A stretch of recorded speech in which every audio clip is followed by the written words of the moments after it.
Será que 2 mais 2 igual a 4 é um fato permanente que refuta a ideia da impermanência? Bom, por um lado, isso parece examinar dentes em corvos ou ficar preocupado com a cor da flecha que está enfiada no olho da pessoa, né? Aquela metáfora tradicional do budismo sobre questionamentos irrelevantes ou que não vão levar a pessoa para a liberação. Por outro lado, sempre dá para puxar uma reflexão, né? Então, porque eu acabei, não que eu seja especialista nisso, mas eu acabei estudando isso por motivos fortuitos. Então, eu posso dizer qual é que é a questão que está envolvida nessa noção de matemática e budismo.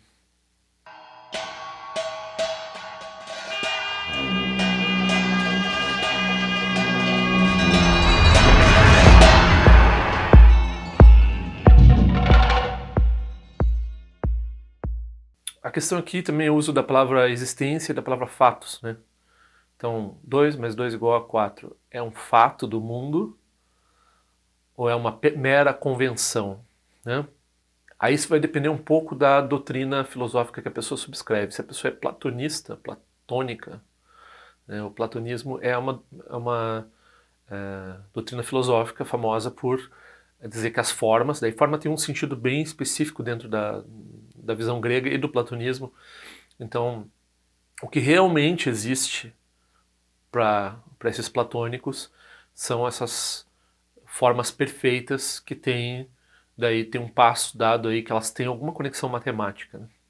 Se a gente for ver, isso daí redundou em várias escolas, né? Influenciou o cristianismo, essa ideia de logos, né? Do verbo, da palavra, não sei mais o que. E depois também influenciou várias escolas místicas e redunda no que algumas vezes eu chamo, ou já foi chamado, né, não fui eu que inventei, mas já foi chamado, de yoga da ciência. Né? Yoga da ciência é o seguinte: quando a ciência começou, a ciência moderna, tipo lá com Galileu, a ideia da ciência não era assim, descobrir fatos sobre o mundo, apenas, pelo menos. Era descobrir fatos sobre a criação do Deus Criador, né? Criação, que revelam algo sobre o Criador. Então, a pessoa está estudando o relógio para entender assim como a pessoa olha uma obra de arte, para entender o artista. Então, olha o relógio assim e diz, o relógio é feito desse jeito. Daí a pessoa, por isso que se fala yoga, é uma forma de se unir com a mente divina lá do Criador através da criação. Então, e a ideia platônica está onde? A ideia platônica está na ideia de que é a ideia por trás da física, de que Deus pensa a matemática. Então, o que existe na mente divina mesmo é matemática. E a matemática, né, coordena essas leis ou regras que Deus impôs à sua criação, e quando a gente entende essas leis ou regras, a gente entende a mente de Deus. Então a gente matou Deus lá no século XIX, tudo, né, os filósofos não dão muito mais bola e tal, tem muito cientista que não é ateu, mas tem muito cientista que é ateu. E hoje em dia a gente pensa, mas leva que ainda segue assim. Então as pessoas ainda, elas colocam uma expectativa de sentido na ciência, uma expectativa de... Então, a gente vê essa série nova, Cosmos, antiga também, do Carl Sagan, né? O Carl Sagan era um expoente desse tipo de pensamento. E a nova também, mesma coisa, o Neil deGrasse Tyson é um expoente desse tipo de, num sentido pejorativo, cientismo, assim. Então eles estão fazendo uma yoga lá para entender o que é profundo através da manifestação externa do mundo. Então, não é uma ideia absurda, é uma ideia que faz sentido. Agora, claro, na visão do cosmos, assim, fica até meio... Eu fiquei meio com vergonha alheia das pessoas que pensam assim, porque é muito primário, né? As pessoas não fizeram reflexões mais profundas para duvidar de certas concepções e acepções que tem, né? E o budismo, né? O budismo não tem nada a ver com isso, porque o budismo não tem criador e o budismo não acredita numa estrutura matemática para a realidade, né? Então, mas o budismo pode refutar uma estrutura matemática para a realidade? Olha, eu não sei exatamente como. Tem que perguntar para esse Geshe Geluk, que chama Geshe George Dreyfus, que ele, quando ele foi colar o grau de Geshe dele, no debate dele, ele usou argumentos platônicos.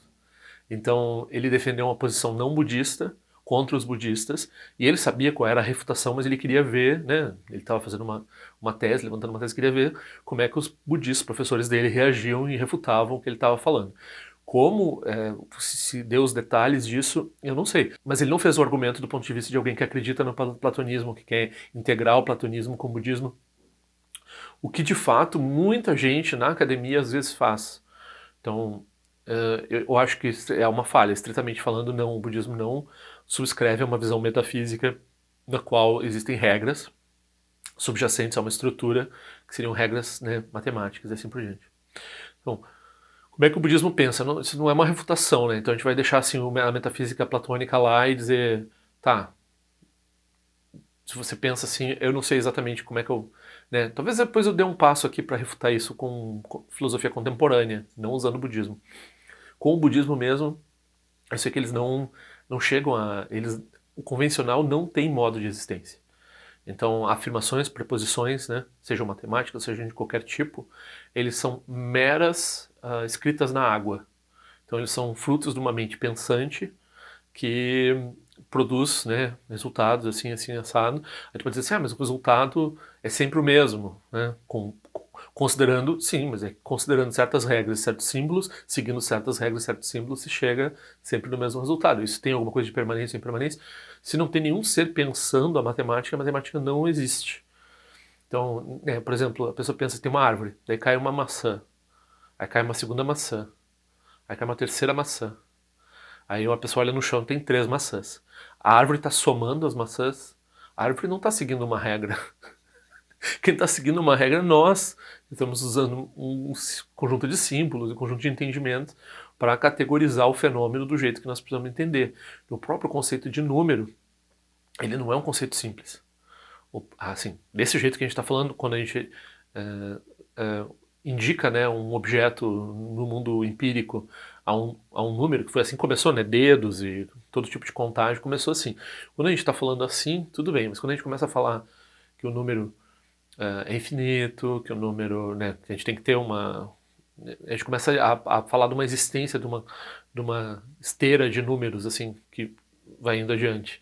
E depois também quando a gente entra nessa coisa dos números naturais, né, daí tem um infinito entre o 1 e o 2, e assim por diante. Quando a gente começa a entrar nesses conceitos, o que é tudo muito importante e interessante em matemática, isso se mostra de um ponto de vista de lógica, e daí eu vou falar da filosofia contemporânea, a aritmética, né, Kurt Gödel, lá na década de 30, ele demonstrou que a aritmética ou não tem como provar todos os seus axiomas, então alguns axiomas não são demonstráveis, né?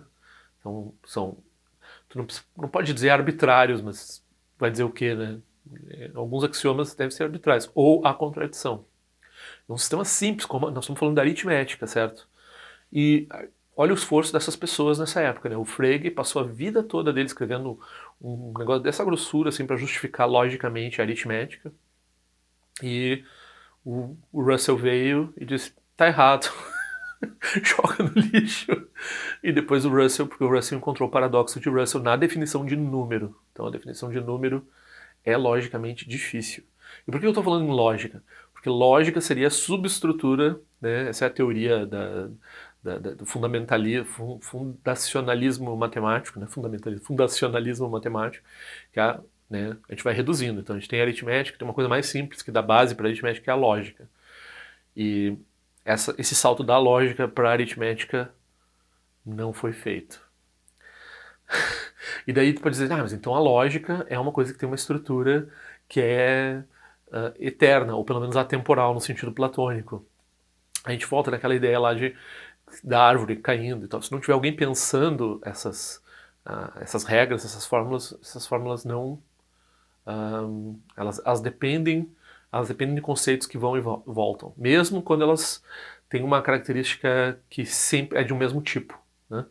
Então, claro, mas aí é óbvio, né? Se tu cria uma relação que é assim, essa relação vai ser assim. Tu não vai querer dizer assim que tem uma impermanência de uma relação que tu criou, né? Então, não faz sentido. E por outro lado, né, então se a gente vai usar também mais filosofia contemporânea, a gente vai dizer que Algumas pessoas, o Wittgenstein vai dizer que a lógica é transcendental, ou tautológica, as afirmações tautológicas, por exemplo, B é igual a B, então isso aí é eterno, isso aí vem sem permanência. B é o mesmo que B. Hã? Mas o que tu está dizendo com B é o mesmo que B? Tu está dizendo B, não está dizendo nada, nada. Não tem nenhum fato, nenhuma afirmação em B é o mesmo que B. Né? Ou A é o mesmo que A, tanto faz. Então, ah, também num ponto de vista do Dharma, a gente pode pensar assim, mas olha só, quando você comete virtude, você tem inexoravelmente uma experiência de felicidade. Quando você comete, né, tem uma raiz da felicidade, que é a virtude, e uma consequência dessa raiz, uma árvore dessa raiz, que é a felicidade. E essa relação é inexorável. Ações neutras produzem consequências neutras e ações ruins produzem resultados ruins. Aí tu vai dizer, essa relação aí, ela é inexorável. Ela não é sujeita à impermanência. E de fato, mas é um pouco como B igual a B, né? Então, né, a própria virtude é a felicidade, a própria virtude é a raiz sendo a raiz, ela é o próprio fruto também.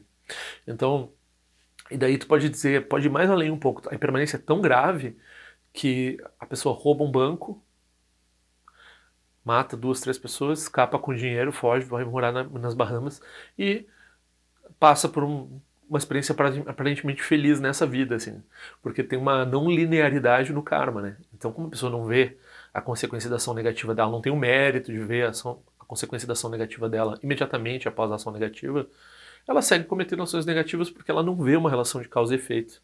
Mas aí depende da mente dela, né? Ela não tá vendo, porque não é linear, porque demora um tempo porque ela tem um mau karma daquilo tem se interceder com outros fenômenos no meio e outras circunstâncias e assim por diante. Então, sobre esse aspecto, a pessoa pode dizer assim, não, mas eu não acredito nisso. Eu não tenho essa experiência de que se eu faço uma coisa ruim, eu vou ter uma experiência ruim. Isso é uma experiência que a pessoa vai ver se ela tiver mérito, for reconhecendo as qualidades do Dharma e for praticando e assim por diante. Então, para a maioria das pessoas isso não é natural. Aí você pensa, mas o que isso tem a ver com impermanência? Bom, tem a ver com impermanência porque o conhecimento de que isso é um fato é perdido. Ou pelo menos pode existir e não existir. Então, novamente, a gente volta para aquela questão do convencional. E, de fato, karma é uma experiência relativa. Então, no sentido absoluto, karma não existe, como samsara não existe. Né? Essas são coisas criadas por causas e condições e depois desaparecem. Então, mesmo causas semelhantes a resultados, a gente vai além disso. A primeira pergunta que eu já até comentei, acho que num vídeo, a primeira vez que tentaram desafiar a impermanência comigo, falaram de um átomo de ouro, né? Mas um átomo de ouro é muito besta, é muito fácil de dizer que... Por que a pessoa usou o ouro, né? Porque o ouro é como gás nobre, mas ele é um metal, né? Mas como podia usar um gás nobre? Um átomo de hélio. Ele não tem uma reação química, então a substância não se transforma quimicamente. Mas daí fisicamente ele está sempre em vibração, sempre em movimento, e ele vai ser destruído por um processo nuclear em algum momento. Seja dentro de um buraco negro, uma estrela de nêutrons, qualquer lugar desse, ou quando chegar no 0 Kelvin. Daí eles também têm algumas teorias sobre o que aconteceria com átomos quando a entropia geral do universo estivesse muito baixa. Né? Então, tudo isso está teorizado aí pela física. O átomo de ouro não, nenhuma substância física que tenha partes e tal. O 2 mais 2 igual a 4, a gente pode tanto discordar da noção de que tenha partes verdadeiras ali, porque são tudo instâncias da mesma coisa. Né? O igual é uma instância, a soma é uma instância, o 2 é uma instância, o 4 é uma instância, é tudo o mesmo fenômeno. Então, o mesmo fenômeno é B igual a B. Né? Então, não, não fecha. E, ademais, a gente tem essa questão de, né, os fenômenos matemáticos, eles, para o platonismo, eles são inerentes à realidade. A realidade tem uma estrutura matemática. A substância material e a substância espiritual no platonismo também tem uma estrutura matemática. Né?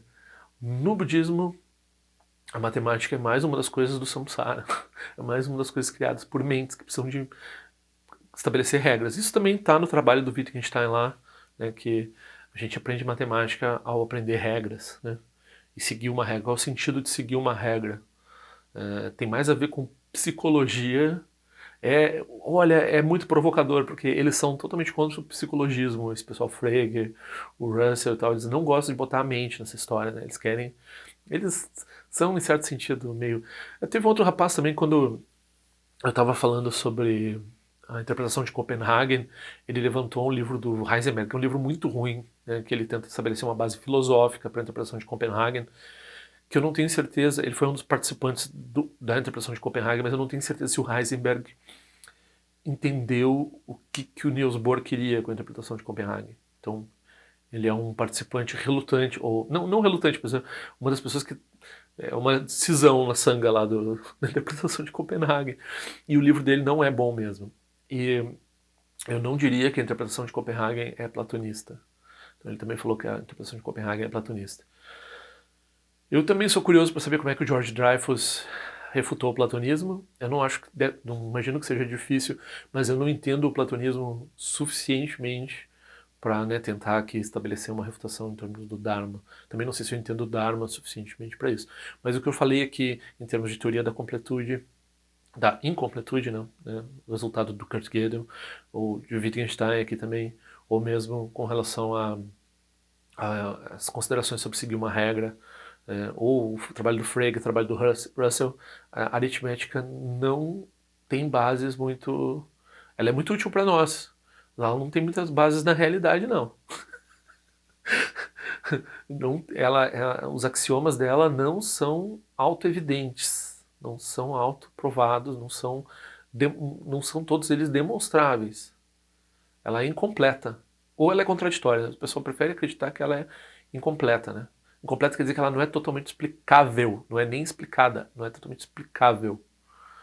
Então, é mais uma ferramenta, né? Não tem nada a ver com a realidade.